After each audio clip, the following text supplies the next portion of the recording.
If it bleeds, we can kill it. In this video, we're going to look at notes on Arnold's biography, lessons learned and testing from the Terminator.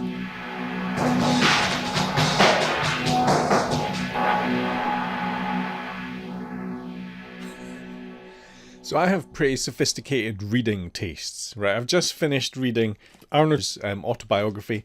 I made some notes because I figure anyone that is successful in their discipline and is prepared to tell their story, we can probably learn lessons from them, particularly if they've had to be someone who's really driven towards certain goals. And with Schwarzenegger, you've got the benefit that he has had multiple careers or multiple things that he has done throughout his life, and each one of them he has had to work for and practice with. So I made some notes, and I'm going to turn these into applied notes for learning how to improve our testing. So at the start, Schwarzenegger read lots of kind of muscle magazines and identified bodybuilders that he wanted to emulate, right? Because when we start out, we have no idea what is possible. So what we have to do, I guess, is read as many books as we can, take that as this is what can be achieved, but also people who make their work public.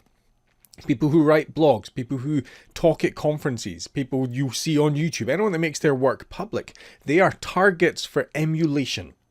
Right, so you have to look at what they've done, the results they've achieved, and try and work backwards and take the steps necessary to achieve the same results that they've described publicly. Or decide not to, right? You got a choice. You could do that or not do that, but make a decision. Essentially, they worked at it. You could work at it and achieve the same results. One thing he did was when he was growing up, you had to do military service when you were in Austria.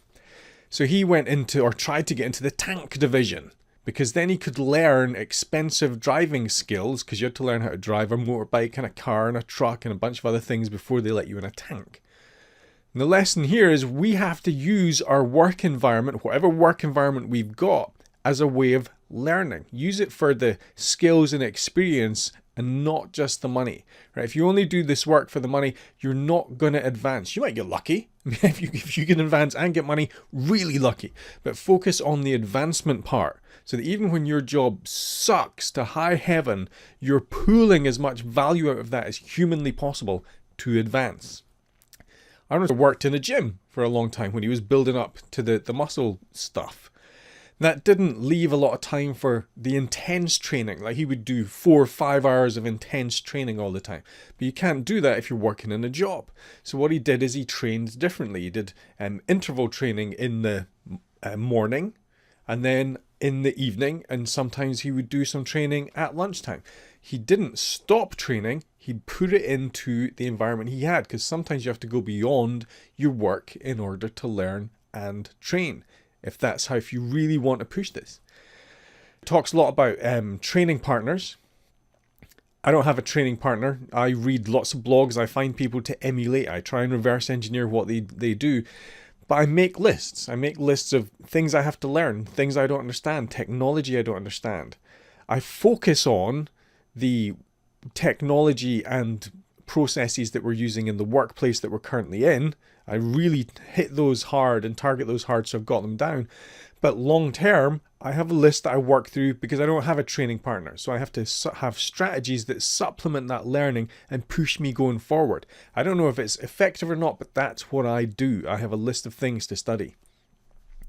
One of the things that was interesting is going in for a competition, and he had some delays in terms of his getting there, and he was in a different country and he didn't have access to his normal training thing, and he turned up the competition and he lost.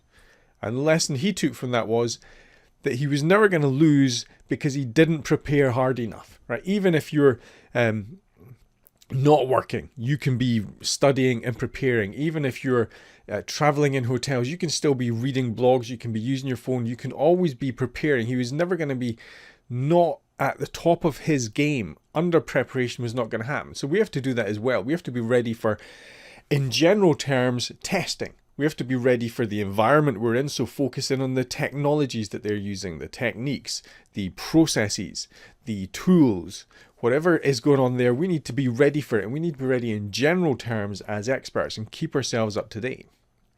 There's a description of Joe Gold, one of the guys that has gym and gym equipment. And he essentially built the gym equipment. Because if you need some tool support and you don't have it, build it or get someone else to build it for you. And if it's custom for you, it doesn't have to be pretty. It can be big and horrible and functional as long as it works. And we can do very minor things to make it work. It's one of the things we cover on the Java for Testers blog, how to build little tools out of @test methods that do what you need.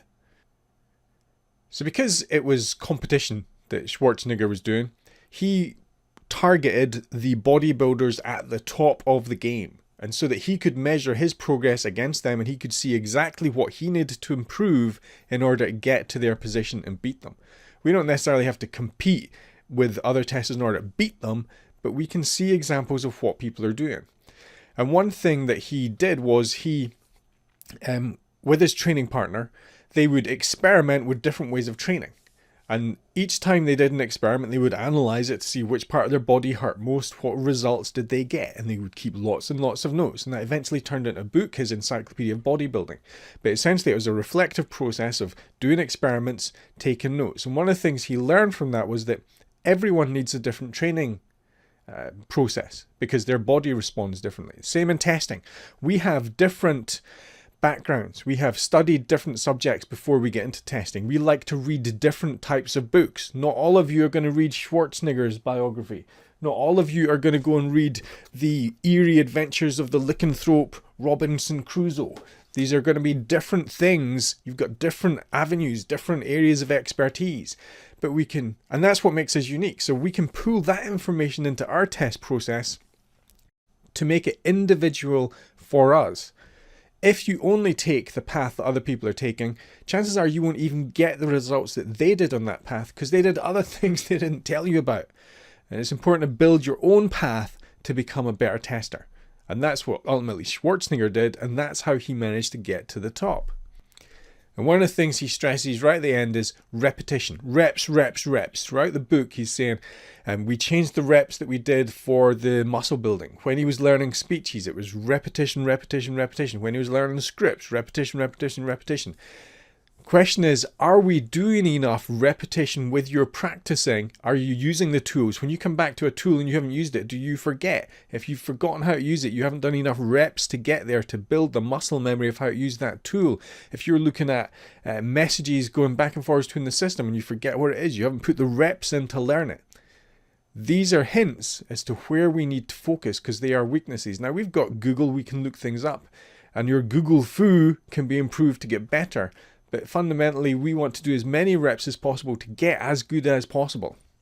Now, I'm just using Schwarzenegger's book as an example here.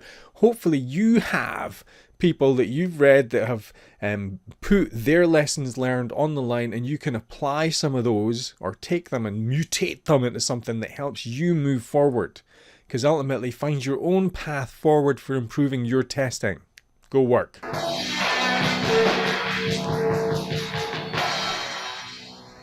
I'll be back.